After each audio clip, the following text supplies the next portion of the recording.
Sinong nanalangin na? Sinong marunong mag-pray, taas ang kamay? No, kahit man lang magsabing, Panginoon, aming Ama, in Jesus' name, Amen. Sige, taas ang kamay. Gusto ko lang pumakita. Okay, that's good. Very good. So, ngayon, kung marunong tayong manalangin, Lord, yun yung secret eh. Kaya nakita nila kung paano gumalaw yung kapangyarihan ng Diyos dito sa chapter 4. Lord, marami palang marunong manalangin. I-check natin kung tama ba ang ating panalangin. Okay? Si Charles Spurgeon, isa po sa makapangyarihang pastor. Makapangyarihan in the sense na napaka-fruitful ng kanyang ministry noong 18th century. Isa po siyang napakagaling na preacher. Tinanong siya ng mga kasamahan niya, Pas, bakit sobrang successful ng ministry mo? Marami siyang pwedeng ipagmalaki. Marami siyang pwedeng, meron sila na walang iba. Alam niyo po yun? Pero ano lang sinabi niya? Kasi yung mga tao sa church, ipinapanalangin ako. Next slide po, Charles Spurgeon. Kung may libro kayo ni Charles Spurgeon, napakagandang libro po niya, napakagaling, napakatalino. At talagang ginamit ng Panginoon para magkaroon ng reformation ang Christianity sa balat ng kasaysayan ng mundo. Ang sikreto, sabi niya, yung mga tao sa church, ipinapanalangin ako. Yung mga church people, marunong manalangin. Okay? Yan lang yung pinagmamalaki niya. Marunong kasi sila mag-pray. Niya sinabi na, malagaling ako eh. May doctorate degree ako eh. Marami akong librong sinulat. Hindi yun ang pinagmamalaki niya. Sabi lang niya, meron kasing nananalangin. Ganon din ang sabi ni St. Augustine. Hindi naman siya 18th century, siya ay nung 4th century hanggang 5th century na buhay. Si St. Augustine, sabi niya, manalangin na parang ang lahat ay nakasalalay sa Diyos. Okay? At magtrabaho, gumawa, na parang ang lahat ay nakasalalay sa iyo. Napakagandang reminder. Right? Manalangin na parang ang lahat ay nakasalalay sa Diyos at gumawa, magtrabaho, na parang ang lahat ay nakasalalay sa iyo. Okay po ba yun? Halimbawa, gusto mong pumasa sa exam, Lord, I pray na bigyan mo po ako ng karunungan para mapapurihan ka, O Diyos. Ano yung kabila? Tatanong ng Panginoon, nag-aral ka ba? Right? Pero sabi ni St. Augustine, mag-aral kang mabuti. Mag-memorize ka. Maglaan ka ng oras para mag-aral. Hasain mo yung galing mo, talino mo. Right? Babalansin niya, sabi ni St. Augustine, dapat pareho. May responsibilidad tayo kasi may gagawin ng Diyos. Aasa ka sa kapangyarihan ng Diyos. Napakagandang paalala at reminder po sa atin. Lord, sana po hindi ako malate sa trabaho. Anong oras ka umalis? 7:30 po. Anong oras trabaho mo? 8 o'clock. Saan ba trabaho mo? Nandito ka sa Maligaya. Saan ka pupunta? Makati. Pwede ba yun? Diba? So, napakagandang paalala para sa atin ng ibang tao kasi yung prayer sa kanila ay last line of defense na lang eh. Ibig sabihin, magpe-pray na lang kapag kailangan na nila ang Panginoon. Kapag hindi pa nila kailangan, huwag muna. Alam mo yun? Labas-pasok sa tahanan, araw-araw nagtatrabaho.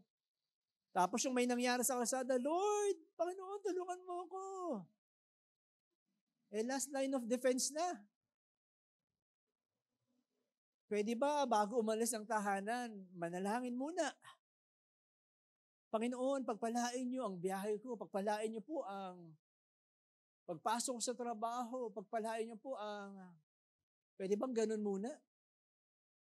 Yung iba kasi kapag huli na, pero kapag malakas, kapag walang problema, pag hindi kailangan ng Diyos, hindi siya makakaalala.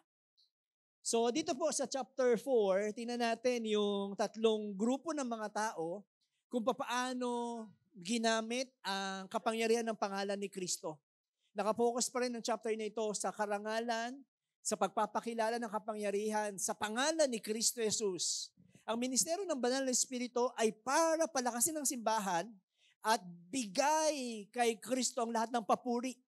So makikita pa rin natin yung focus na yon ng chapter 4. May 4 or 3 grupo, okay, na ginamit ang pangalan ng Diyos. Ang iba ay makakabuti at ang iba ay makakasama talaga sa kanila. Tingnan po natin to. Ang 3 grupo na yan ay ang disipulo, ang Sanhedrin, at ang simbahan. Check natin yung mga disciples. Mag-i-start ako sa verse 5. Naalala nyo po? Kasi yung 1 to 4 ay napasadahan natin nung part 3. Naalala nyo? Yung nagpagaling si Peter at si John ng lumpo. Tapos, nang gumaling, nagkaroon ng komosyon, dumaming mga tao, nadagdagan sila ng 2,000, 5,000 na yung disciple, nagulat yung mga Pariseyo, at ikinulong sila. Diba? At dahil hapon na, hindi na pwedeng litisin, ikinulong muna, kinabukasan, sila lilitisin. Ito na yun sa chapter 4. Fresh from kulungan, at kakausapin sa loob ng korte kung ano ang kanilang mga pinaggagawa. Tingnan natin yung mga disipulo, sabi diyan sa number 1. Ang mga disipulo, kung paano ang pagtatanggol sa kaniyang pangalan, sa pangalan ni Kristo, Jesus. Paano ito itinaas, pinapurihan, pinarangalan ang Panginoon. Mula sa verse 5 hanggang verse 14. Sabi diyan sa verse 5, basahin ko po hanggang verse 7 muna. Kinabukasan, nagtipon sa Jerusalem ang mga namamahalang pari, mga pinuno ng mga Hudyo, at mga tagapagturo ng kautusan. So, nandun na yun, mga high priest, namamahalang pari, mga pinuno ng mga Hudyo, mga Saduceo po yan. Okay? At mga tagapagturo ng kautusan, mga Pariseo. Naroon din si Anas, na punong pahari, si Caiphas, si Juan, si Alexander, at ang iba pang mga membro ng pamilya ni Anas. Okay, para litisin si Peter at si John. Iniharap sa kanila sina Peter o si Pedro at si Juan at tinanong, sa anong kapangyarihan at kaninong otoridad ang inyong ginamit sa pagpapagaling sa taong lumpo? Okay, bigyan ko lang po kayo ng background. Si Anas po, ang kanyang son-in-law ay si Caiphas, tapos mga kapamilya niya yun, sila Juan, sila Alexander. Alam niyo sa unang panahon, meron ng korupsyon agad eh. Alam niyo po ba? Kasi mga parte ng pamilyang ito, pili ba nagagalit tayo? Tinan mo, ama, anak, asawa, anak, pamangkin na po, nasa lahat, nasa politika. Nagugulat pa ba tayo? Dito na nga lang, sila mag-anak, nakaupo sa mataas na posisyon. Si Anas kasi napatalsik ito bilang high priest. Pero bago siya patalsikin, napaupo na niya yung mga susunod na anak, kapamilya, kamag-anak sa posisyon. So, naroon na ang korupsyon. At alam niyo po ba, si Anas tsaka si Caiphas na mangunguna sa paglilitis kay Peter tsaka kay John, ito rin yung mga grupo na naglitis sa Panginoong Jesus. Alala niyo yung kinakausap ang Panginoong Jesus? Diyan sa korte na yan. Tapos si Peter nasa labas, nagpapainit ng kamay. Tapos sinabi sa kanya, di ba kasama mo yun? Andun ang Panginoong Jesus nililitis ni Anas tsaka ni Caiphas. At nung sinabi ni Peter na hindi ko kilala yan, napatingin sa kanya ang Panginoong Jesus. Naalala niya? Ito rin yung mga grupo na yun na naglilitis sa kanila. Okay? Ito rin yung grupo na yun na nagpapatay sa kanilang tagapagligtas. Okay? So, yan yung grupo na yan na pinamumunuan ni Anas. Ang high priest na corrupt at ang Caiphas na acting high priest kasi napatalsik nga ang kanyang tatay, pero si Anas pa rin ang may impluwensya sa kanila. Mababasa nyo yan, mababanggit ko yung Sanhedrin. Ang Sanhedrin po ay binubuo ng matataas na elite ng mga Hudyo. Okay? Napakataas. Kung ikukumpara natin sa atin ay parang Supreme Court. Okay? Yan yung kanilang mambabatas, lilitis sa kanila, yung Sanhedrin. Grupo po yan ng mga Pharisee at ng mga Sadducee or Saduceo at Pariseo. Sila yung mga namamahala sa Israelita. Yes, nandiyan yung Roman Empire, pero binigyan sila ng kapangyarihan ng mga Romano. O sige, pamahalaan niyo yan, yung bayan, mga kalahi, yung mga Sanhedrin yan, yung Supreme Court nila. So, may dalawang kapangyarihan dyan, yung mga Pharisees. Yung mga Pharisees, ito po yung laging nakakaharap ng Panginoong Hesus, nakakalaban niya, yung siya gumagawa ng mga miracles. Okay? Ito yung sinabihan ni John the Baptist, mga lahi kayo ng ulupong. Magsisigay na kayo sa inyong mga kasalanan. Yung mga Pariseo yan. Yung mga Saduseo noon, hindi pa nakikialam, pero ngayon, ang pinakakalaban na nila Peter ng unang simbahan, unang-una, forefront, ang mga Saduseo. Okay? Kasi ang mga Saduseo, unang-una, hindi sila naniniwala sa resurrection of the dead. And now, Peter and John and the disciples are proclaiming that Jesus resurrected. Jesus is alive. So they're declaring war ngayon sa mga Sadducees. Galit na galit yung mga Sadduceo. Hindi sila naniniwala sa resurrection. Hindi sila naniniwala sa life after death. Hindi sila naniniwala sa angels. Hindi sila naniniwala sa spirit world na kapag namatay, mayroon pang pupuntahan. Marami silang ganung mga hindi paniniwalaan. At sila yung mga namumuno ngayon. At ito rin ang simula ng pinakamatinding persecution sa mga unang Kristiyano. Pag sinabi ko pong matinding persecution, matinding pagsubok, huwag niyong isipin na ano bang pagsubok na naranasan niyo ngayon. Mahirap pumunta sa church, walang tubig, ma-traffic, yan na ba yun, pagsubok? Okay? Yan na ba yun? Wala akong makain. Inaantok ako. Mainit sa church, grabe ang pagsubok namin. Pero sila Peter, ito na yung simula ng matitinding pagsubok. At tumagal ito for 300 years. Merong 10 waves of persecution. Pag sinabi natin pagsubok, may encounter po natin sa ating pag-aaral. Ito po yung mga binabalatan na sila ng buhay, pinupugutan ng ulo, binubuhusan ng kumukulong mantika, tapos yung katawan nila ginagawang kandila o torch para sa garden ng mga high Roman emperor. Yung katawan nila bilang kandila. Babalatan yung ibang mga hayop, ilalagay sa kanilang mga katawan, ibabalot, tapos papahabol sila sa mababangis na hayop hanggang sa ipakain sila doon. Ipinapapako sila sa krus. Yan yung matinding pagsubok ng mga sumusunod kay Kristo. Ngayon, anong pagsubok natin? Nakaka-depress naman, hindi ni crush yung ano ko. Naku, may anxiety attack. Bakit? Kasi nagpuyat ka eh. Grabe pagsubok ito. Naku, nakakalungkot naman, hindi ako pinansin ng mga kabarkada ko. Grabe pagsubok. Paano ko siya liligawan? Yan ba yung pagsubok natin ngayon? Pero ito yung mga pagsubok, ito yung totoong pagsubok na tatawagin ng Kristiyano na gusto mong sumunod kay Kristo, gusto mong mapapurihan ng Panginoon, tapos merong mga bagay, may ginagamit si Satanas at ang kanyang mga demonyo para hindi ka makasunod kay Kristo, hindi siya mapapurihan. Yun ang tunay na pagsubok. Ang hirap ng problema, wala akong masuot. Pero punong-puno yung cabinet. Okay, so tuloy natin. So, ito na yung kinaharap nilang mga Sanhedrin. Okay, so mamaya i-discuss pa natin yan ng kanilang mga kapangyarihan at kakayanan na magpapatay. Napagawa nga nila, napapatay nila ang ating Panginoong Jesus. Tama naman sana yung mga tanong nila. Ano yung tanong nila? Sa anong kapangyarihan? So ano, hindi pa sino eh. Pero ayaw naman talaga nilang tanggapin na merong himalang nangyari. Okay? Yung lumpon, nakilala na for 40 years, ngayon nakatayo, tumatalo, nagpupuri sa Panginoon. Okay? Iniiwasan nilang makuha yung sagot na ayaw nilang marinig.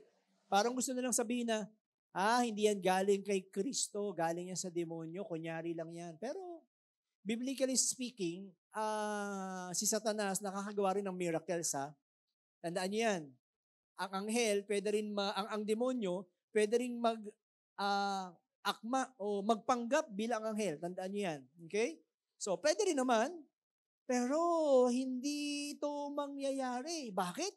Kasi 5,000 nagpupuri sa Diyos, sumasamba kay Yahweh, nagpapasalamat sa Panginoong Jesus. Hindi pwede. Kung gawa to ng kaaway, pupurihan. Tao ang papupurihan, hindi ang Diyos. Na sana natutuwa sila kasi sila dapat yung tagapanguna na masigurado nila na mga Israelita, walang ibang pupurihin kundi si Yahweh.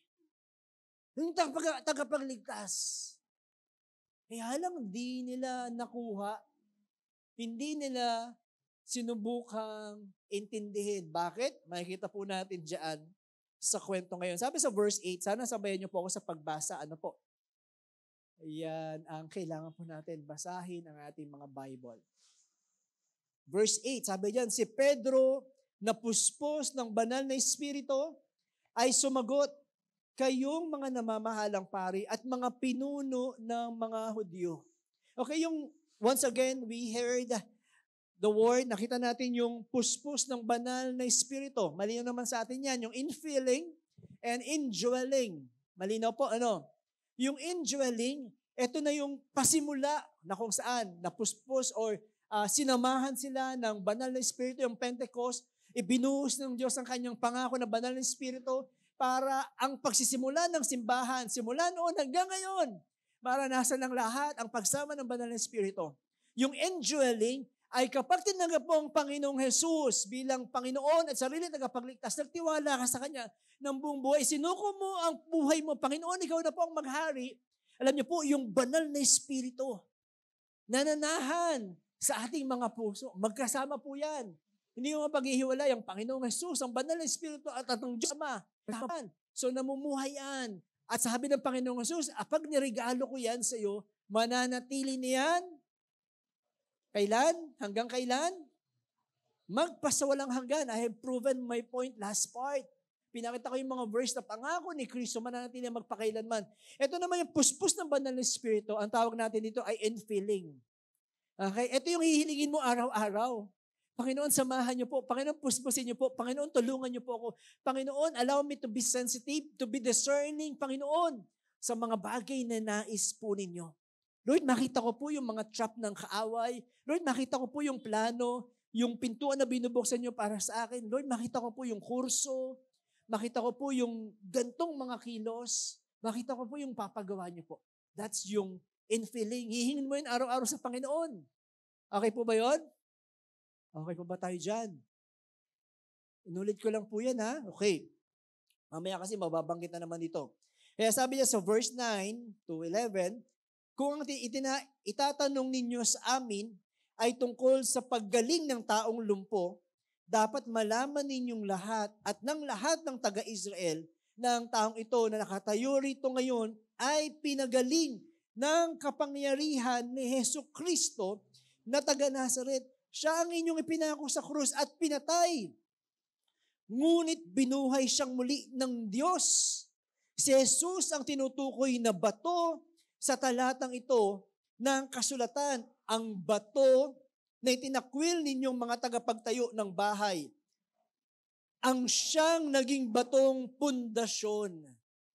Kausap ni Peter yung Saduseo. Biriin mo, yung Saduseo, galit na yon. Actually, nung sabi nga ng isang Bible scholar, may mga hawak na silang bato para patayin si Peter at si John. Okay? Isang grupo ng mga Saduseo na sinasabi nila, tinuturo nila na walang resurrection. Tapos eto si Peter. Si Jesus na ipinako nyo sa krus, na ipinatay nyo, ay binuhay ng Diyos. Nang gagalaitin na yung mga Saduseo. Tapos ano pa yung sabi ni Jesus, ni Peter dyan? Si Jesus na tinutukoy na bato, sa talatang ito ng kasulatan, verse 11, ang batong itinakwil ninyong mga tagapagtayo ng bahay. Tinuturo niya yung mga tagapagtayo ng bahay, sino? Yung mga Pariseo, mga Saduseo. Yung Sanhedrin na yun. Sila yung binigyan ng karapatan ng mga Israel para bantayan ang kanilang spirituality. para bantayan, magbantay sila sa pagdating ng tagapagligtas. Pero na-miss nila yun. Hindi nila naintindihan yun. Bakit? Maganda yung posisyon nila. Maganda yung pinangahawakan nilang kapangyarihan. Maganda yung opisina nila. Maganda yung council, yung korte nila. Kung paano naghihirap yung mga kasamahan nilang mga Hudyo, sila maganda yung buhay. Pag lumakad ang mga Saduceo, Pariseo, yung mga ordinaryong Hudyo, hanggang di nakakalagpas, hindi yan tatayo. Pag binastos mo sila sa pamamagitan ng hindi pagyuko, patay ka. Wala kang paggalang sa mga sinugo ng Diyos. Grabe po. Pero ang sabi ni Peter sa kanila, yung batong itinakwil yung tagapagtayo, ay siyang naging batong pundasyon. Alam niyo po, ang mga Saduceo, ang pagkakaiba ng Saduceo, Pariseo, ang mga Saduceo, sila yung mga nagbabantay ng kasulatan. Sila yung may kapangyarihan. Kapag may mga bagong teachers, sabihin nila, false teacher yan. Sila yung magsasabi na, ikaw, pwede kang maging high priest, pwede kang maging Pariseo, pwede kang maging scribe. Pag sinabing scribe, tagapagsulat ng Bible. Gusto nila, written work. Binabantayan nila na lahat ng sinulat nila Moses, nila David, ng mga prophet, na isusulat ng maayos. Walang mali, kahit isang tuldok. Sila yung ganon, written work ng Old Testament. Yung mga Pariseo naman, sila yung mga oral. Sila yung dapat na ikikwento mo, nakakabisado mo yung mga kwento. Yung mga ginagawa ng mga propeta, nila David, nila Joel, nila Daniel, lahat ng Old Testament people na ikikwento nila. Alam nila. So yun yung dalawang grupo na yan. Kaya sila yung matataas na mga pinuno ng kanilang kapanahunan. Kaya pag sinabing yung bato, alam na kagad nila yon. Kasi isa lang yung bato, the stone, the rock. Alam na kagad nila yon, ang Diyos yon na sumisimbolo sa Old Testament. Walang iba, kundi Diyos yon. Okay? Naalala rin nila, alam ko, naalala nila yon. Yung sa kwento ni Daniel, yung merong malaking rebulto na napanaginipan, na merong tatlong klaseng material, yung gold, silver, yung iron, tsaka yung clay. Naalala niyo po yung vision ni Daniel na yun? Tapos may isang bato na dumurog doon sa rebulto. Sabi nila, yun yung bato ng tagapagligtas. Yun yung bato na simulan ng paghahari ng Diyos sa lupa. Alam nila yun eh. Kaya pag sinasabing bato, yun yung tagapagligtas. Pero sinabi niya rito, yung bato na itinakwil ninyo. Diba? Ito rin yung preaching niya sa chapter 2. Itinakwil nyo ang Panginoong Jesus. Ipinako nyo si Kristo Jesus. At siya ring batong pundasyon. The firm foundation. Yung matibay na pundasyon. Natatayuan ng lahat na magtitiwala sa Kanya, hindi maiyayanig kahit kailan. Ganun ka-bold ang sinasabi rito ni Peter. Kaya yung itinakwil na bato, dapat malinaw sa kanila yun. Actually, sinabi rito ng Panginoong Hesus sa kanila nung nabubuhay pa ang Panginoon, yung nasa lupa pa, nagmi-minister pa ang Panginoon sa kanila. Sabi sa Matthew chapter 21, verse 42, okay, sabi ng Panginoong Hesus sa kanila, hindi ba ninyo nabasa? Yan yun, mga Pariseo ang kausap dito ng Panginoon. Ang talatang ito sa kasulatan, ang batong tinanggihan ng mga tagapagtayo ng bahay, ang siyang naging batong pundasyon. Alam nila yun eh. Psalms chapter 118 verse 22. Alam nila yan.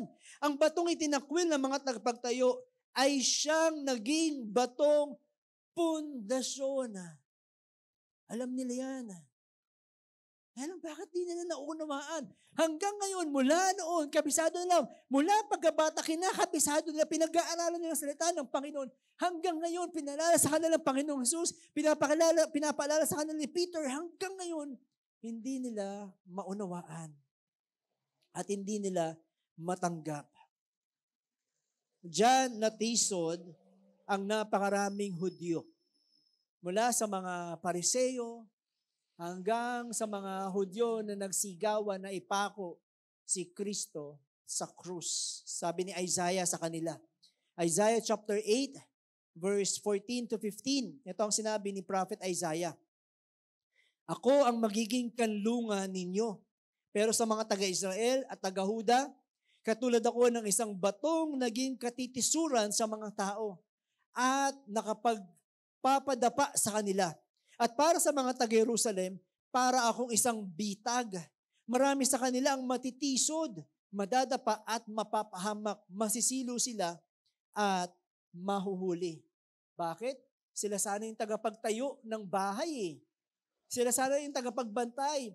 Sila sana yung magsasabi na, ito yung tagapagligtas. Pero bakit sabi ni Isaiah, matitisod, madadapa, mapapahamak, masisilo, mahuhuli. Bakit? Kasi iba talaga yung laman ng kanilang puso. Hindi talaga nag-aantay para sa tagapagligtas. Mas mahalaga na sa kanila yung kanilang posisyon. Mas mahalaga na sa kanila yung kanilang kapangyarihan. Mas mahalaga na kung paano sila nire-respeto, pinupuri ng mga tao. Mas mahalaga na sa kanila yung kanilang kayamanan. Kaya hindi nila matanggap yung ginawa nila Peter. Tingnan po natin yan kasi sinasabi ni Peter, hindi lang siya yung bato. Siya rin yung tagapagligtas. Verse 12 to 14. Walang sino man sa mundong ito ang makapagliligtas sa atin kundi si... Ano nakasulat dyan? Guys, check your Bible para hindi kayo malito. Baka sabihin nila si Jehovah. Baka sabihin nila si Sugo. Baka si propeta, baka si pastor. Check your Bible, ha? Tingnan yung verse 12. Walang sino man sa mundong ito makapagliligtas sa atin, kundi si Jesus lang. Namangha sila kina Pedro at Juan dahil sa lakas ng loob nilang magsalita. Lalo na nang malaman nilang mga karaniwang tao lang sila at walang mataas na pinag-aralan. Namukhaan din sila na sila yung mga kasama ni Jesus noon. Magsasalita pa sana sila laban sa himalang ginawa ni na Pedro at Juan, pero dahil ang taong pinagaling at nakatayo mismo sa tabi ng dalawa, wala na silang masabi. Ano po? Ibang klase yung lakas ng loob ni Peter. Diba? Nandun nga lang siya sa court, nasa labas nga lang siya nung korte na yun eh. Nung makikita niya kinakausap ang Panginoon, ni Anas at ni Caiaphas, nanginginig na siya sa takot doon eh. Sabi ng mga tao ron, di ba kasama mo yan, si Kristo? Ano sabi ni Peter? Hindi ko kilala yan. At nagtatakbo na sobrang takot. Pero ngayon sabi niya, yung batong itinakwil nyo. Ibang klase yung lakas ng loob. Isa pang kinagagalit ng mga Pariseo, mga Saduceo, bata pa lang to, magagaling na to. Sila na yung mga scholar, bright kids, matatalino. Kinakabisado nila ang salitahan ng Diyos. Abisado nila, yung isang grupo sinusulat, yung isang grupo orally pinapasa, sinasabi. Kabisado. Ano po? Tapos itong dalawa, sabi diyan, karaniwang tao lang. Mangingisda lang, hindi nakapag-aral, walang diploma. Tapos sabi, anong sabi nila diyan? Walang mataas na pinag-aralan. Ordinaryong tao lang. Paano makakagawa ng ganitong himala? Ordinaryong tao lang ang mga to. Sabi mo sa katabi mo, buti ordinaryo ka lang. Hindi po ba? Buti na lang mangingisda lang, kaya sasabihin mo, driver lang ako, salamat Panginoon. Buti na lang, nag-welder lang ako. Buti na lang, construction ako. Buti na lang, teacher ako, Panginoon. Buti na lang, ordinary lang ako, Diyos. Yung himala na gagawin mo sa buhay ko, ikaw ang mapapapurihan. Mga ordinaryong tao lang. Ito yung hindi nila matanggap. Bakit? Kasi, ano ba yung posisyon namin? Sayang naman, dapat kami yung napapasalamatan. Bakit kayo nakakagawa ng himala na ganito? At yung sabi rito, magsasalita pa sana sila, kaya lang, yung taong nakatayo, ay katabi nila mismo. Naalala nyo last part, ng pinakamagandang depensa sa pananampalataya ay ang isang buhay na binago. Tama po ba? Tama po? If you will share the gospel, kasi kikwento mo, alam mo, ito yung mga kainaan ko, ito yung mga kapalpakan ko, ito yung mga kasalanan ko sa Diyos, pero pinili ako ng Panginoon, minahal ako ng Panginoon, binabago ako ng Diyos. Walang makaka-refute doon. Walang magsasabing, hindi totoo yan. Bakit? Naranasan ko yung pagbabago. Naranasan ko buhay si Kristo. Naranasan ko paano ako hinango ni Kristo mula sa putik, mula sa pagkakasala, at sa bagong buhay. Kaya sabi dito, wala na silang masabi. Bakit? Nakatayo mismo. Yung lumpo for 40 years at ngayon, sumasayaw, lumulundag at nagpupuri sa Diyos. Amen po ba? Yung physical healing na naranasan ng lumpong ito ay larawan lamang ng spiritual healing o kaligtasan na natanggap niya mula sa Panginoon. Okay? Mahalaga po ang pareho, pero kung pahalagahan ninyo ang isa, mas piliin nyo po yung spiritual healing. Okay, yes, salamat sa Panginoon kasi lumpo, nakalakad, talagang himala mula sa Panginoon. Diyos lang makakagawa nun. Kaya hirap na hirap itong mga Sanhedrin eh. Diyos lang makakagawa nito. Paano nangyari yan?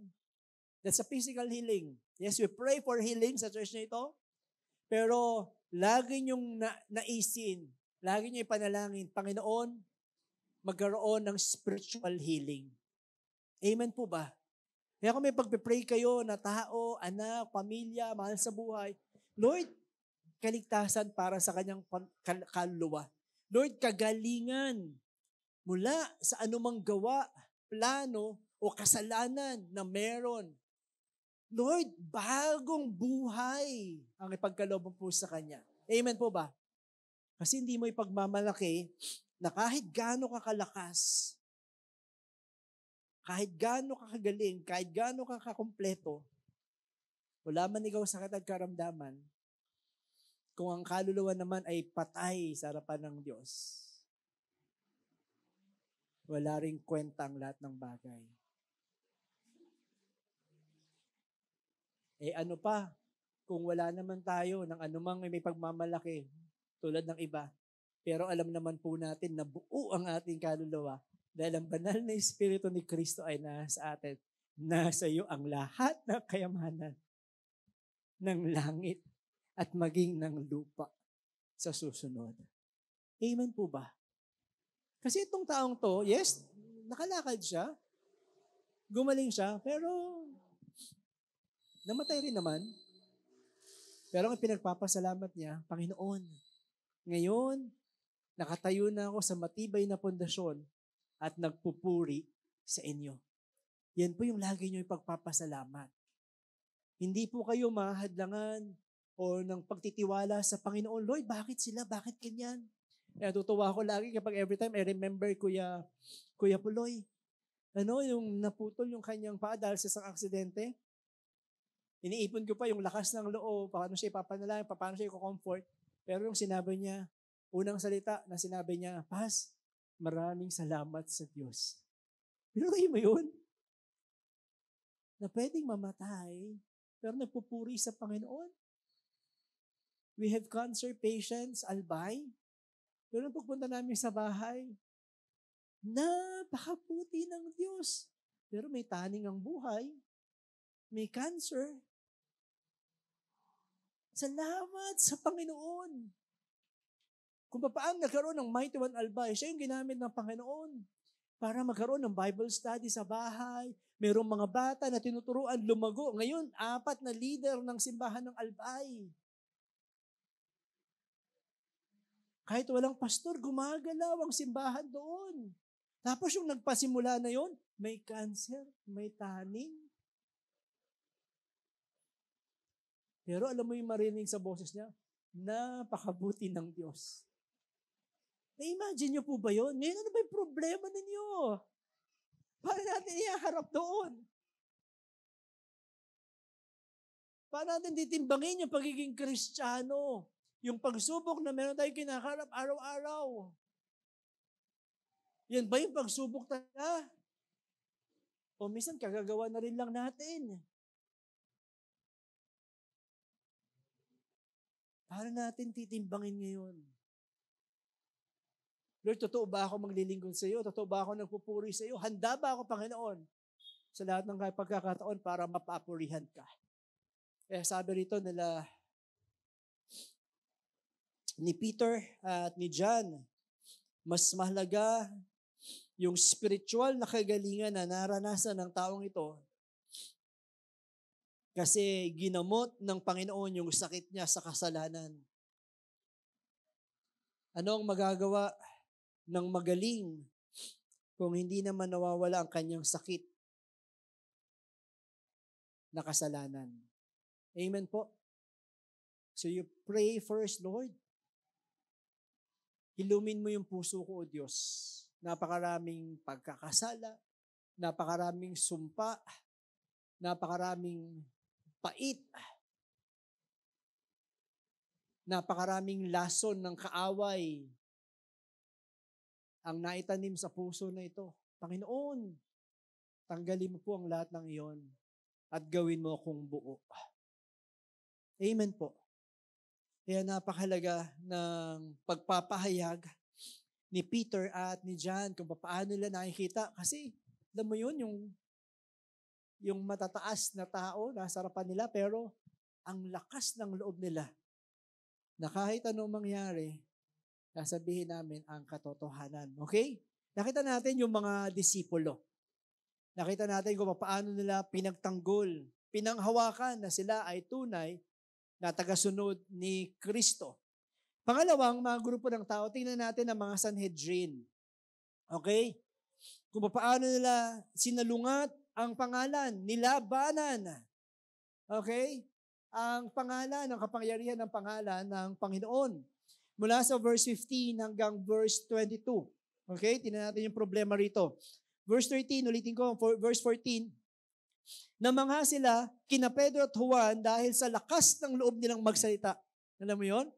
Lalo nang malaman nilang mga karaniwang tao lang sila at walang mata sa pinag-aralan.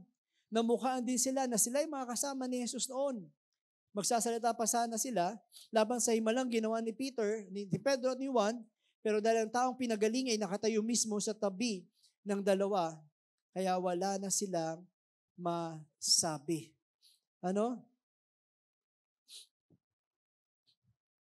Makikita mo dyan kung paano nakikipag-usap sila Peter at si John sa mga Pariseo, Saduceo. Yes, meron silang, alam nila yung kapangyarihan kung saan nagmumula, pero kita mo pa rin na merong paggalang, okay, punong-puno ng tapang at lakas ng loob, pero meron ding pagrespeto sa mga namumuno sa kanila. Kaya lalo silang naguluhan dahil ito yung mga ordinaryong tao lang, dahil sila ay mga mangingisda lang, dahil sila ay walang mga pinag-aralan, pero ibang klase sila magsalita. Ibang klase yung conviction, yung pinaniniwalaan nila. Alam na alam nila ang kanilang mga sinasabi. Hindi rin nila maisantabi na maaring gawa lang ito ng masamang espiritu. Yan ang gusto nilang paniwalaan, sa totoo lang. Pero hindi nila makita kung paano maipapasok ang bagay na yun. Pero dito pa lang gusto na nilang parusahan si Peter at si John. Pero titingnan natin mula sa pangyayari, mula nung Pentecost, kung paano bumuhos ang banal na Espiritu sa kanila, paano sila nakapagsalita ng ibang wika, kung paano sila naunawaan yung mabuting mensahe ng Diyos sa kanila, kung paano nagpipreach si Peter from Old Testament. Sasabihin nila, walang pinag-aralan. Yes, Peter the failure, pero kung how he preached yung Joel, yung Job, yung Psalms, yung mga sulat ni David, yung mga sulat nila Daniel, talagang napakahusay. At kung pag-aaralan lang nila yung mga ebidensya na nakalatag sa kanilang harapan, makikita nila ang isang napakagandang plano ng Panginoon na nagpapatunay na ang kanilang Jesus ay tunay na nabuhay magmuli.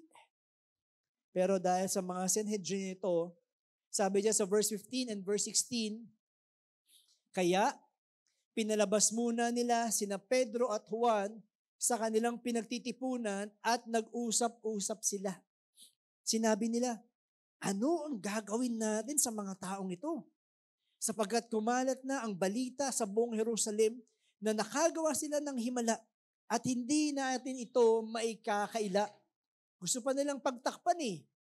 Gusto na pa nilang salubungin ng kasinungalingan. Kaya lang, 5,000 people. Mga kalalakihan pa lang yun. na nakaranas ng himala at sumunod kay Kristo. Hindi na nila kayang pagtakpan ng katotohanan. Hindi na ito maiiwasan. Pero, kung pakikinggan nating mabuti, sana kung inaral nila, tinignan nila yung mga ebidensya, alam niyo po, naligtas pa sana sila. Kung nakinig sila ng mabuti, naligtas sana sila. Ano? Kaya sabi mo sa katabi mo, makinig kang mabuti. Sige na po, sabihin niyo po, makinig kang mabuti. Ayan. Okay? No, ito sana, inilalatag na nila Peter sa kanila, ni John ang lahat. Kaya lang, ayaw nilang pakinggan. Bakit? Pinairal nila rito yung kanilang katigasan ng puso. Yung kanilang kayabangan. Ano? Alam niyo po yung mga pariseyong to, ilang beses na nilang na-encounter ang Panginoong Hesus. Ilang beses na. Ano, ngayon nakita nila si Peter at si John, pero sa panahon ni Jesus, lagi nilang wanted ng Panginoon di ba? Sinusubaybayan, hinahanap. Ilang beses pinagtatangka ang patayin. Right? Naalala niyo yung lumpo din na ibinuta sa bubong? Kasi dami ng tao. Andun din yung mga pariseyo doon. Ano? Binaba yung lumpo sa bubong. Ano sabi ng Panginoon sa pariseyo? Diyos sa lumpo, pinapatawad ko ng iyong mga kasalanan. Naggalit yung pariseyo. Anong karapatan? Oh, di ba? Nagulat ka, di ba? Ayaw mo kasi gumising na joke. Sorry po. Nasaan si Jack? Ayun, buti, gising. Anong karapatan mo magpatawad? May sakit ka ba sa puso? Wala naman. Okay lang. So, galit na galit yung mga pariseyo dahil sabi, anong karapatan mo magpatawad ng kasalanan? Diyos lang ang makakagawa nun. Alala nyo? Ang sabi ng Panginoon, anong mas madali? Magsabi ng pinapatawad ko na ang kasalanan mo o palakarin ang lumpong ito? Kaya sabi niya sa lumpo, ngayon din, tumayo ka, bitbitin mo ang iyong higaan. Galit na galit yung mga pariseyo. Nakita na lumakad yung lumpo. At napakarami pang account ng mga himala na Diyos lang makakagawa. Pinagaling, binigyan ng paningin, nabuhay, yung patay, marami pang account, marami himala ang ginawa ng Panginoon sa kanilang harapan. Pero hindi pa rin sila naniniwala. Kaya kapag merong tao, nahilo po, sorry Okay, so, kung meron mang tao nagsasabi, sakala ko maniniwala kapag ginawa yan ng Diyos mo. Sakala ko maniniwala kapag nangyari itong himala na to. Sakala ko maniniwala kapag binago na ang taong ito. Sakala ko maniniwala kapag nabuhay na ang patay. Sinasabi ko po sa inyo, kahit kailan hindi rin siya maniniwala kahit mangyari yon. Bakit? May mga pariseyo nga, kitang-kita na nila first hand lahat ng bagay. Hindi pa rin sila naniwala. Hindi makapagliligtas ang himala. Ang makapagliligtas lang sa iyo, walang iba, kundi ang salita ni Kristo Jesus. Amen po. Kaya kahit ano, punta tayo doon, may himala. Hindi makakapagligtas sa iyo. Ginawa na ng pariseyo yan, ginawa na ng Panginoon sa kanila. Pinakita ng lahat ng kapangyarihan, hindi pa rin sila naniwala. Ang tigas ng puso. Bakit?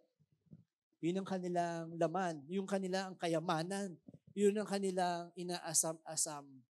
Kahit na-encounter na nilang tagapagligtas, ayaw nilang maniwala.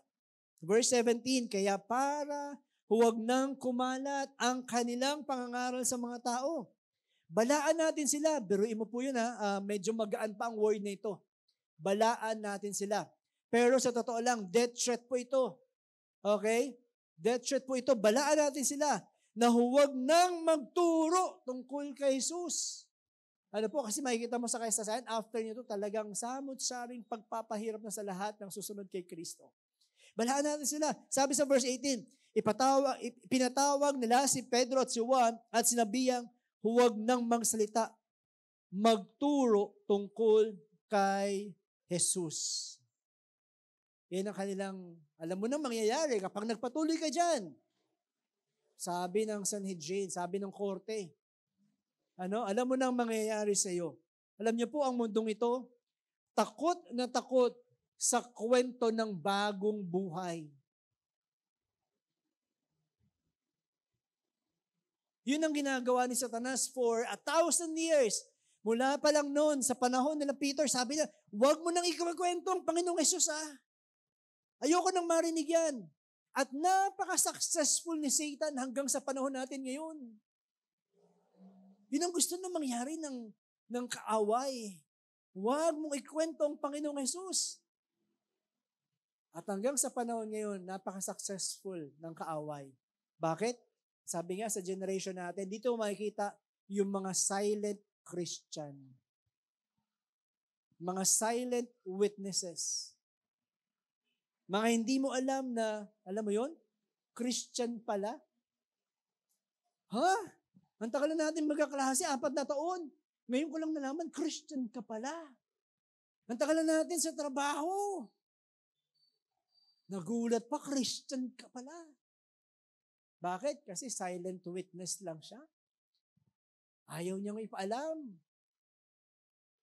Hanggang ngayon, ipinapagawa ni Satan, huwag kang magkikwento patungkol kay Jesus. Napaka-successful niya pagdating sa pananakot na yon. Kaya ang mundong ito, takot na takot sa kwento ng bagong buhay. Kaya kung ikikwento mo, ang mga karanasan mo sa Panginoon, kasama mo sila Peter, kasama mo sila John. Yung banal na Espiritu nagbibigay ng kapangyarihan sa kanila. Yun yung banal na Espiritu na nananahan sa puso mo. Lord, kabilang ba ako sa silent witnesses? Kabilang ba ako doon, Panginoon? Meron bang mga tao na nakakilala na magsasabi na Kristiyano ako, na sumusunod ako sa iyo? Meron bang magsasabi noon sa bahay, sa tahanan, sa trabaho, sa eskwelahan, na hindi ako kabilang sa mundong ito? Nakabilang ako sa mga sumusunod kay Kristo. Kaya sabi rito ng isang philosopher, ang pangalan niya Albert Camus, sabi niya, ang inaasahan ng mundo sa mga Kristiyano ay dapat magsalita ng malakas at malinaw, vocal, naririnig, sinasabi, binabahagi ang kapangyarihan ni Kristo sa kanilang buhay, malinaw. Hindi sila malilito, hindi sila maliligaw, hindi sila magtataka, Christian pala yan, bakit ganyan? Nung isang araw ganyan, hindi sila malilito. Sabi ni Camus, dapat malinaw sa paraang walang pag-aalinlangan, ni katiting na pag-aalinlangan na maaari makita sa puso ng isang Kristiyano. Ikaw na tagasunod ni Kristo, sasabihin ng mga tao na nakakasama mo, isa kang tunay na Kristiyano. Walang pag-aalinlangan. Yung doon sa mga naliligaw, hindi sila lalong maliligaw. Bakit? Nalito kasi sila Ganyan ba yung Christian? Ganyan ba talaga si Jesus? Ganyan ba yung banal na Espiritu na nabubuhay sa puso mo? Sabi ni Camus, iyan ang inaasahan ng mundo sa iyo. Malinaw, malakas, walang katiting na pag-aalinlangan. Sasabihin niya 100% Christian yan. Hindi yan magko-compromise. Huwag mo na sabihin sa kanya, huwag mo nang yayain, huwag mo na, hindi yan, hindi talaga agawain ng ganyan.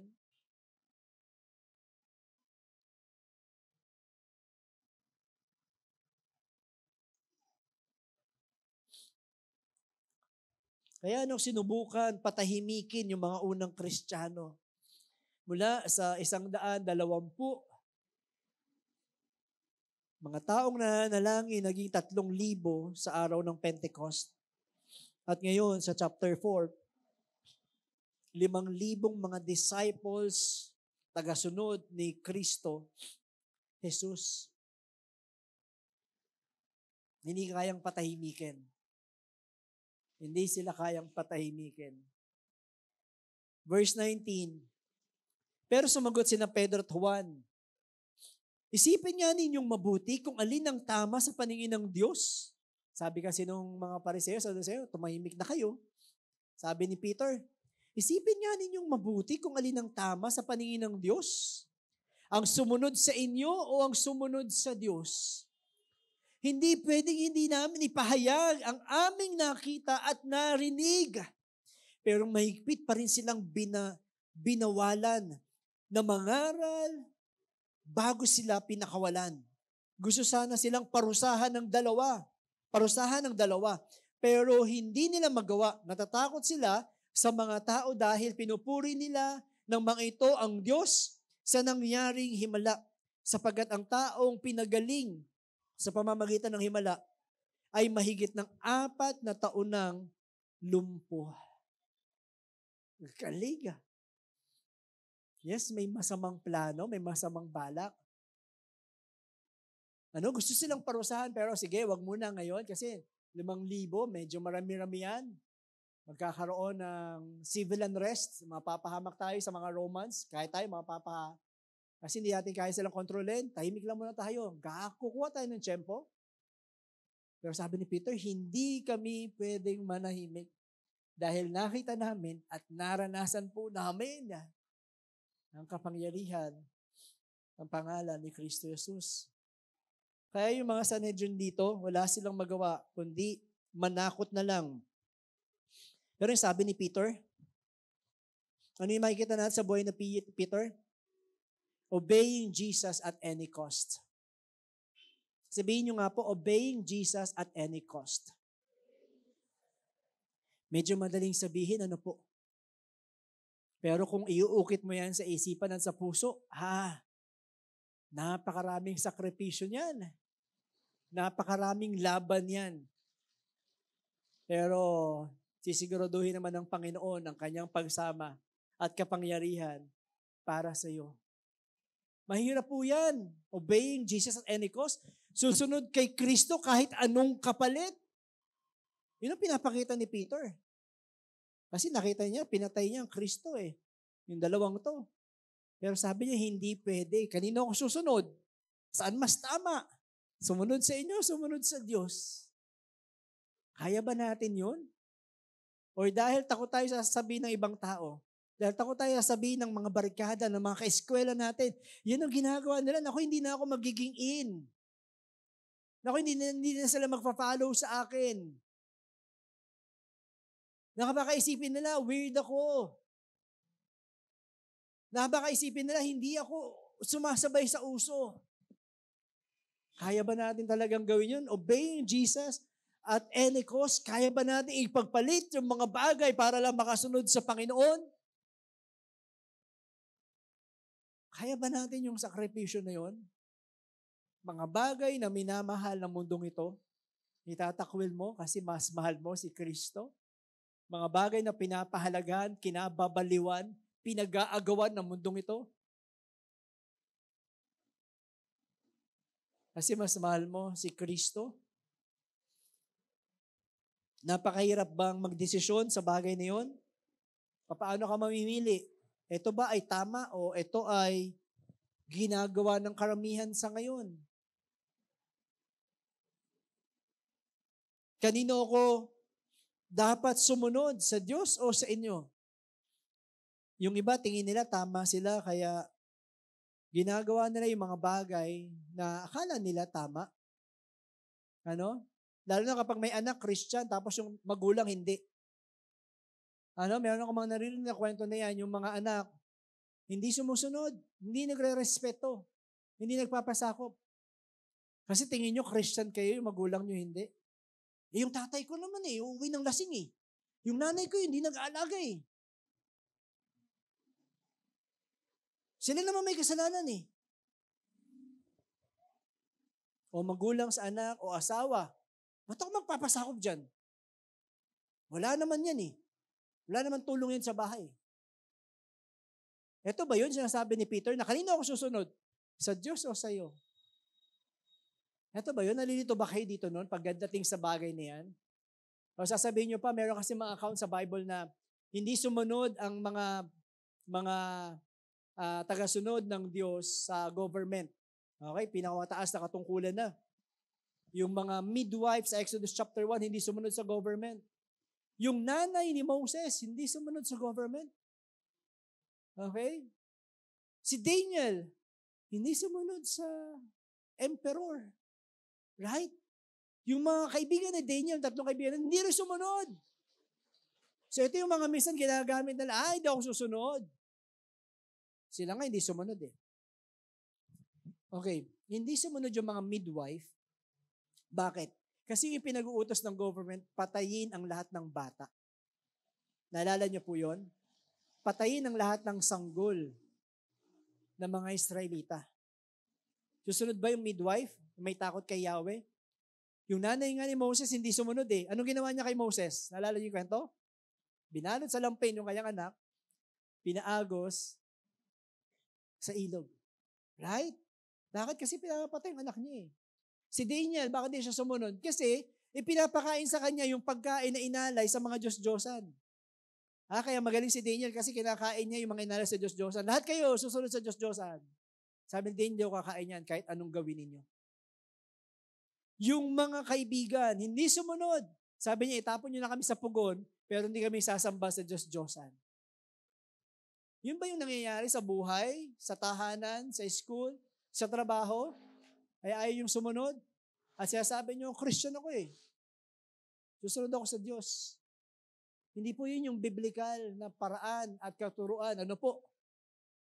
Kung ang isang kautusan ay tahasang tumataliwas sa kalooban ng Diyos, syempre hindi ka naman susunod.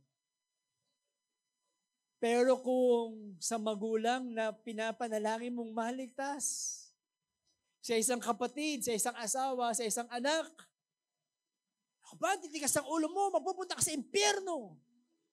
Magtiis ka dyan. Ganun ba dapat? Ayun ako susunod, sa'yo, sa Diyos. Hindi yun eh. Kung ikaw ang Kristiyano sa bahay, sasabihin ko na po sa inyo, napakaraming sakripisyo ang gagawin mo para maligtas ang isang mahal sa buhay. Napakaraming pagpapakumbaba, respeto, pangunawa, at napakaraming pagmamahal, hindi kayabangan, para maligtas ang isang buhay. Yan ang panawagan ng isang Kristiyano. Lahat ng sakripisyo gagawin mo. Bakit? Gusto mo siyang maligtas. Gusto mo siyang iligtas ng Panginoon. Amen po ba? Yan ang panawagan natin. Kaya tayo nabubuhay kasi inaasahan ng Diyos na mayroong maliligtas sa pamamagitan mo. Amen po. Okay pa po ba tayo dyan? Naunawaan po ba natin? Kaya kung nabuhay yung gumagawa ng himala, nandito po tayo. Nandito ang simbahan ng Mighty One. Patuloy na pinagsisigawan at patuloy nating ipinapanalangin na magtagumpay ang inyong lakbayin kasamang Panginoon. Kaya bakit ka pa matatakot? Buhay ang tagapagligtas mo. Amen po. Sabi mo sa katabi mo, bakit ka pa matatakot? Buhay ang tagapagligtas mo. Amen? Sino man ang makaharap mo, kilala mo kung sino ang kasama mo.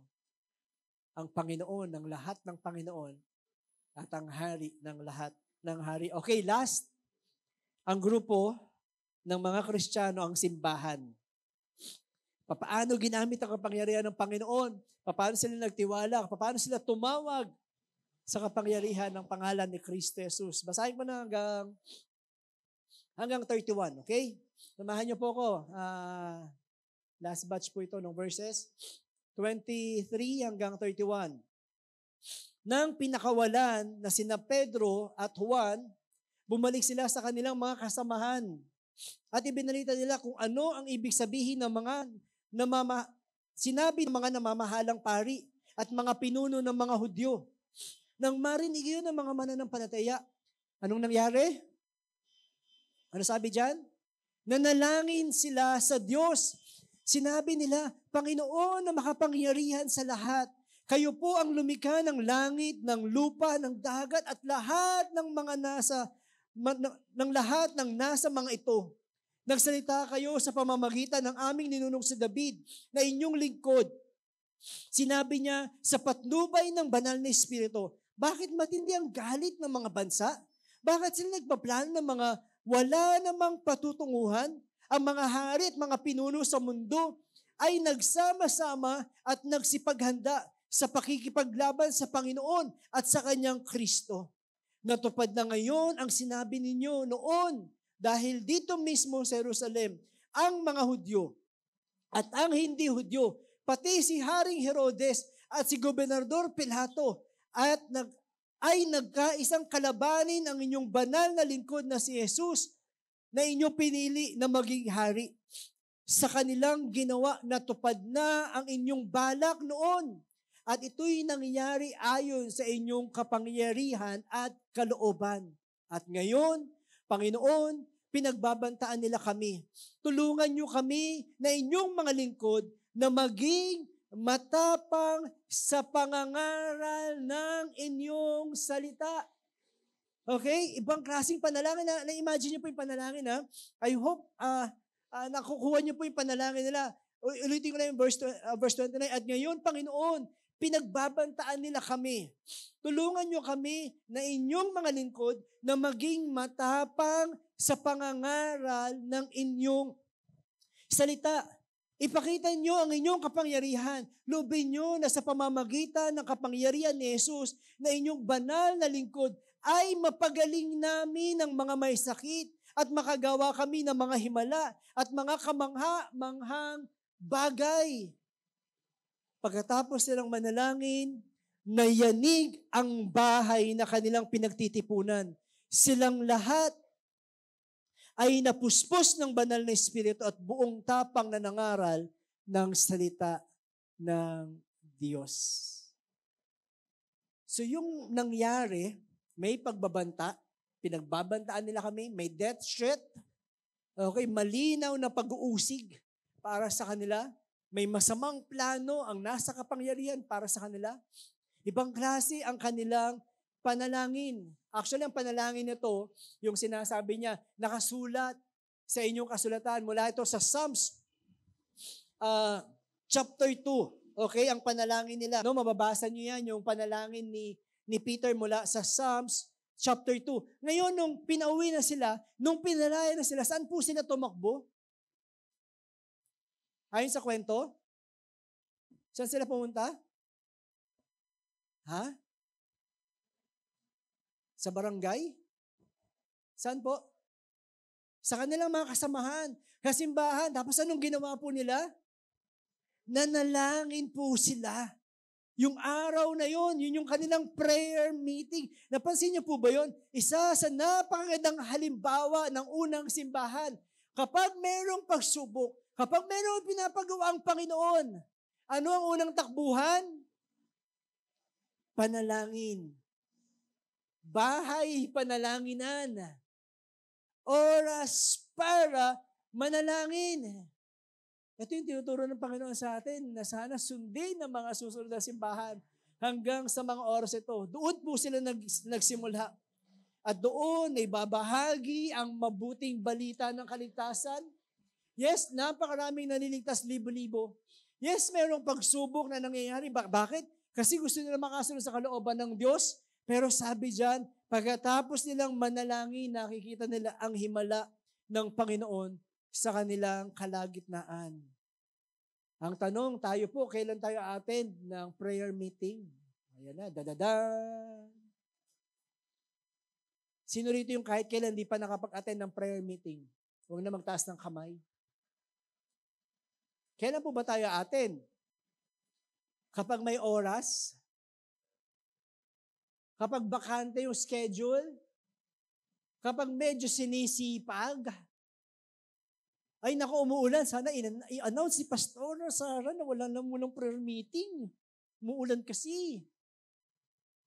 Kailan tayo attend? Kapag okay na yung schedule? Ay pas, may trabaho, sorry. O sige, kailan tayo mananalangin ng totoo sa Diyos? Kailan tayo lalapit sa Panginoon? Pag wala ng pasok? Sila naunawaan nila yung kapangyarihan, yung urgency ng panalangin. Naunawaan nila yung panalangin, it's an issue of life and death. Kailan tayo mananalangin kapag nag-aagaw buhay na? Pastor, punta po kayo dito. Kailan tayo attend kapag meron ng sakit? O kapag may namatay na? Attend ako ng prayer meeting kasi namatay yung kapitbahay namin. Baka katabi lang ng bahay namin, baka kami na sunod. Attend ako ng prayer meeting. O kapag may matindi ng problema, kailangan ko po ng church. Panalangin niyo po. Kailan po tayo mananalangin ng totoo? Alam niyo po ang problema ng henerasyong ito, napaka-komportable ng buhay ninyo. Kaya hindi na pinapahalagahan ng mga Kristiyano ang panalangin. Ang komportable ng buhay. Hindi na nakita yung kapangyarihan. Hindi na nakita yung pagbabago ng panahon. Hindi na nakita yung kaiklian ng buhay. Bakit? Komportable, malakas, kompleto. Okay naman kami, pastor. Hindi namin kailangan yan. Pero araw-araw ipinaglalaban ng buhay na yan. Araw-araw inaatake ang mga anak natin. Araw-araw yung mga mag-asawa, pinupulian ng anay para isang araw bibigay na lang at guguho ng tahanan na yan. Araw-araw ginagawa ng kaaway para hindi makita yung himalang ginagawa ng Diyos, para makalimutan ang pagiging ng tulong sa Diyos. Araw-araw sinisira ang bawat pamilya, ang kinabukasan ng mga kabataan. Kailan ka mananalangin pag hindi na kaya? Sasabihin mo sa amin, pag may oras na lang, busy po kami. Sila Peter, may pagbabanta, may death threat, nakataya yung buhay nila. Paano ba sila manalangin? Kaya tinanong ko sa inyo kanina, sino marunong manalangin? Marami nagtaas ng kamay. Halos lahat ay nagtaas ng kamay. Siguro kung naunawaan natin mabuti yung urgency na merong gustong iligtas ng Panginoon, na merong binabagong puso ang Panginoon. Araw-araw hindi natin may pagmamalaki sa Diyos. Araw-araw merong napapahamak. Siguro kung naunawaan natin to, hindi po kayo mawawala ng oras para sa panalangin. Sama-sama silang nanalangin, tinataas ang kanilang kahilingan sa Diyos. Meron silang isang tinig, isang puso, isang pag-iisip, kitang-kita nila ang pagsagot ng Diyos sa kanilang panalangin. Dito po, kita natin kung paano nanalangin sila Peter at ang mga disipulo ng Panginoon. Sabi ko nga sa inyo, yung panalangin nila is galing sa Psalms chapter 2. Kung babasahin niyo po, halos parehong-pareho. Yung dinideclare dito sa chapter 4 ng Acts, kinuha po nila yan sa chapter 2, Panginoon, ito po yung inyong pangako at ngayon sa Jerusalem, nasa katuparan na ang inyong plano para sa aming mga buhay. Chapter 2 po yan ng Psalms. Yan ang masarap na panalangin. Nananalangin ka ayon sa salita ng Panginoon. Naalala nyo po sa 2 Peter series natin, Word of God and prayer goes together. Ang salita ng Diyos at ang panalangin, lagi yan magkasama. Yan po yung pinapakita ni Peter. Nung paano niya pinapanalangin yung kalooban ng Diyos, Panginoon, ito pa yung plano niyo. Ito po yung mangyayari, O Diyos nawa. Salamat kasi nakikita namin na ginagawa niyo, O Diyos, ang inyong kalooban at nangyayari ngayon sa Jerusalem. Meron mang magpababanta. Kaya sabi ng Panginoong Yesus sa John chapter 15, verse 17, tingnan niyo po ito. Kung mananatili kayo sa akin, ang Panginoong Hesus po nagsasabi, at ang mga salita ko'y mananatili sa inyo, ipagkakaloob ko ang anumang hilingin ninyo. Napakagandang pangako po, ano po? Yung salita ng Diyos at panalangin, lagi po yan magkasama. Kaya sabi ng Panginoon, kung mananatili kayo sa akin at ang salita ko'y mananatili sa inyo, hilingin ninyo ang anuman at ipagkakaloob ko. Napakaganda po. Kapag tayo nananalangin o nagbabasa ng salita ng Panginoon, ipinapakita niya yung kanyang kalooban. Ipinapakita niya yung kanyang plano para po sa inyo. At kapag nag-pray po tayo, sinasabi ng Panginoon dyan, ito yung pagkakataon na sasabihin mo sa Panginoon, Lord, mangyari nawa ang kalooban mo. Panginoon, gamitin mo po ako. Yun ang tamang panalangin. Lord, gawin niyo po. Mangyari ang kalooban po ninyo, O Diyos. Dahil nabasa mo yung salita ng Panginoon, nakita mo yung plano niya eh. Kaya si Peter, nakikita niya yung plano ng Panginoon. Yes, Lord, ito na nga yun. Yung sinabi mo sa Psalms chapter 32, ito na nga yung Panginoon, salamat. At ano yung ginawa niya nung sinabi niya, Lord, meron pong pagbabanta po sa amin. Ano yung hiniling niya? Hiniling ba niya na, Panginoon, patayin mo nga yung mga Saduseyong yun? Paulanan mo nga ng apoy yung mga Pariseyong yun? Hiniling ba niya sa Panginoon na, Lord, tanggalin niyo nga po yung problema sa buhay namin? Ganun ba yung panalangin? Karamihan po ng panalangin natin, pansinin niyo po, lagi nating inuutusan ang Diyos sa mga bagay na gusto natin. Right? Tama po ba o tama? Panginoon, ito ang kahilingan ko. Panginoon, gawin niyo po. Panginoon, please naman, gawin mo po. Panginoon, makapasa. Panginoon, mag-ingat. Panginoon, yung proteksyon. Panginoon, gawin mo ito. Panginoon. Tama? Lagi natin inuutusan ng Panginoon sa mga bagay na gusto natin. Parang pinag-pray natin, Lord, mangyari nawa sa langit ang kalooban ko dito sa lupa. Yung ba yung tinuturo ng Panginoon sa atin? Hindi po. Ang sabi niya, Panginoon, mangyari na ang kalooban mo dito sa lupa kung papaano nangyayari ang kalooban mo sa langit. Ganun ang tinuturo ng Panginoon, di ba po? Kaya hindi naman yun ang inihiling nila Peter, na mapahamak, mawala yung kanilang mga problema, yung nagbabanta sa kanila. Ano po yung hiniling nila? Ano po yung hiniling nila? Tapi kami katabi mo, matatapos na si Pastor Jim. Konti na lang, konting tiis na lang. Yung mata niya kanina ganun, ngayon ganun na. Hindi ko alam kung nag-iisip eh. Ano yung hinihiling nila? Tapang para patuloy na may bahagi ang salita ng Diyos. Amen po ba? Yun ang kanilang kahilingan. Panginoon, hindi kami humihiling na baguhin mo yung sitwasyon ko sa buhay. Yung mga pagsubok ko, yung mga problema ko. Ang hinihiling ko, Panginoon, bigyan niyo po ko ng lakas ng loob. Bigyan niyo po ko, Panginoon, ng kakayanan, ng mabuhay para sa iyo sa ganitong klaseng sitwasyon ng buhay ko. Kamusta po ang panalangin natin? Tayo ba ang nag-uutos sa Diyos? O tayo ang nakikisuyo sa Panginoon, Panginoon, gamitin niyo naman po ako sa plano po ninyo. Isama niyo naman po ako sa kwento na ginagawa niyong pagliligtas para sa iba. Isulat niyo po yung pangalan ko na ginawa ko ang aking misyon habang ako ay nabubuhay. Kalooban niyo, O Diyos, ang masunod dito sa lupa kung paano nasusunod ang kalooban niyo sa langit. Kaya ang hiniling nila, Panginoon, palakasin niyo po kami. Hindi po kami matakot. Hindi kami mawala ng lakas ng loob na mabuhay para sa iyo. Yun ang panalangin. Kaya kung tatanungin ko kayo ulit, sino ang marunong manalangin? O gagamitin lang natin ng Panginoon kasi meron tayong kailangan sa Kanya.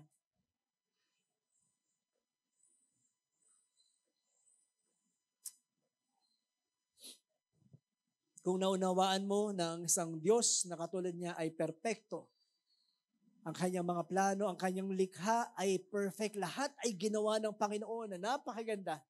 Umiikot ang isang sinukod sa kanyang palad.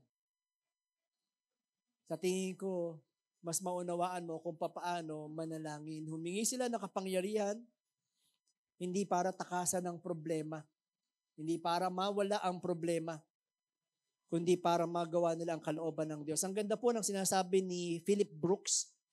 Isa po siyang bishop sa Massachusetts noong 18th century. Ang sabi niya po na dyan, huwag manalangin para sa madaling buhay. Yan. Problema, no? Kasi gusto natin komportable. Pero ang ganda ng payo niya, huwag manalangin para sa madaling buhay. Manalangin upang maging malakas na Kristiyano. Kung anuman ang pagsubok, anuman ang kinakaharap, anuman ang kabigatan, Lord, palakasin niyo po ko. Hindi para mawala yung problema, kundi palakasin niyo po ko na maharap ko ang mga pagsubok na ito. Huwag manalangin para sa mga pagsubok, katumbas ng inyong kakayanan. Alam niyo yun, yung hihingi niyo ng Lord, huwag naman yung masyadong mabigat na problema, yung light lang, yung kaya ko pa naman makangiti. Pero sabi ni Philip Brooks, manalangin para sa kapangyarihang katumbas para sa kanyang pinapagawa para sa iyo. Lord, ano man tong pinapagawa mo, alam ko napakahirap nito. Kapag napakahirap niyan, isa lang ang ibig sabihin nun, sasamahan ka ng banal na Espiritu.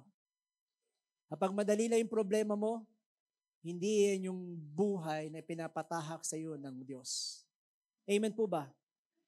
Sino rin nakapanood ng One Piece dito? Kapag sabi yung journey ay simple lang, smooth sailing lang, you are on the wrong direction. Hindi yan ang takbuhin ng isang Kristiyano. Kung sa tingin mo ang sweet-sweet ng buhay ngayon, kapatid, hindi yan ang takbuhin ng Kristiyano. Kaya kapag tumakbo ka na ng tama, hiling mo sa Panginoon, Lord, bigyan niyo ako ng kapangyarihan para harapin ang lahat ng ito. Ganyan ang panalangin ng unang simbahan, ganyan dapat manalangin ng ating simbahan. Kaya ulitin mo nga sa katabi mo, ano ba ang kinakatakot mo? Di ba po, kung kasama mo, ang dakilang Diyos, ang naglilikha ng lahat ng bagay, bumabago ng lahat ng bagay, bakit ka matatakot? Bakit ka mangangamba? Nakita na nila Peter, nagtulong-tulong. Sabi nga sa prayer ni Peter, Panginoon, nagtulong-tulong si King Herod. Nagtulong-tulong yung gobernador na Pilato. Naku, mga Romano to, napakamakapangyarihan to. Kaya nitong sumunog ng bayan. Kayang sunugin itong lahat ng mga Israelita. Nagtulong-tulong ang mga Romans. Nagtulong ang Pariseo, Saduceo at mga Hudyo. Pinapako nila si Kristo Jesus. Pero sabi ni Peter, napagaling ng plano po ninyo, O Diyos. Dinuin niyo yun. Diba pwede silang matakot? Ang kalaban nila lahat. Pero sabi niya, puri ka, Panginoon, napakahusay ng plano po ninyo. Minsan pag sa tingin mo, on ka na ng langit at lupa, kapag nagtiwala ka sa Panginoon, sabi mo, hindi matatakot ang puso na ito at ihilingin ko ang pagsama ng Panginoon, saka makikita at makakapagpuri ka sa Panginoon ng totoo na hindi mo pa nararanasan sa buhay mo. Kaya nagpatuloy sila sa mga bagay na pinapagawa ng Panginoon sa kanila. Hindi ka hihingi sa Panginoon ng mga bagay na pangmadalian lang. Hihingin mo sa Panginoon yung kapangyarihan para mapagtagumpayan ang laban bawat araw. Bakit? Kasi ipapahayag mo ang mabuting balita ng kaligtasan. Amen po. Kasi ikikwento mo na mabuti ang Diyos, na meron pang mas magandang plano ang Diyos kaysa sa mga plano po natin, kahit pagsama-samahin ng lahat ng yan. At higit sa lahat, kaya po tayo mananalangin ay para mapapurihan ang Panginoon. Amen po.